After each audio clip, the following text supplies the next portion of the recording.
What type of learner are you? Do you learn best when you are shown pictures? Maybe you prefer having things explained to you verbally. Or perhaps you need a hands-on, tactile, kinesthetic approach to really grasp a new topic. Many people assume that we all have individual learning styles. According to this theory, some people are visual learners, some are auditory learners, while others are tactile, kinesthetic learners. Obviously, this has significant implications for the classroom. If this theory is correct, then teachers should do everything they can to present new concepts to students in their correct learning style. Often, this means dividing the class into groups where some students look at pictures, others listen to audio, while the rest do some sort of hands-on project. The notion of differentiated instruction, where teachers teach a variety of lessons on the same topic to different groups of students in the same class, is largely based on individual learning styles. In many schools today, teachers are expected to take individuals' learning styles into account when planning their lessons. There's just one problem. Individual learning styles is a myth. That's right, it's a myth. There is no evidence for it. Now, it isn't hard to test this statement out. Take a group of 100 people, give them all a learning styles test, and divide them into groups based on their so-called learning styles. Then, teach half of them a new concept using their preferred learning style, and teach the other half using a different approach.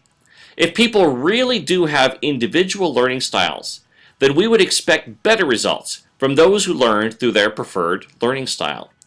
Experiments like this have been conducted many times, and the results are always the same. There is no difference between the people who learn a new concept through their so-called learning style and those who learn it a different way. This is why cognitive psychologist Daniel Willingham describes the theory of individual learning styles as an urban myth. Dr. Willingham is not the only expert to point this out. Dr. John Hattie, author of the well-known Visible Learning series of books, has reviewed thousands of studies on student achievement in the course of his research. In his words, Hattie says that there is zero supporting evidence for learning styles.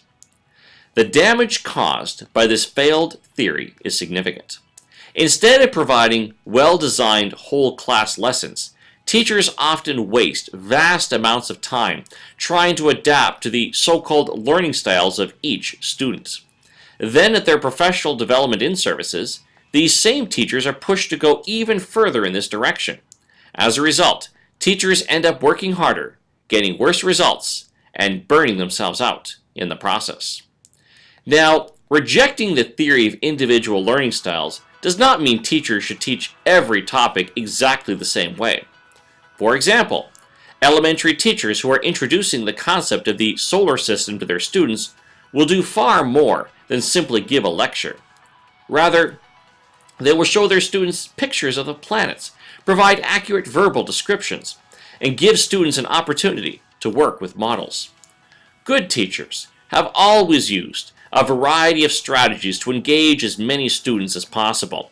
Sometimes, showing a picture is the best way to get a concept across, while at other times, it makes sense to let students construct a model. There is no need to pigeonhole students into different learning styles, particularly since there is no evidence such styles exist. Individual learning styles is a myth that should finally be put to rest. I'm Michael Zwagstra. Join me next time as we explore how to make our schools better.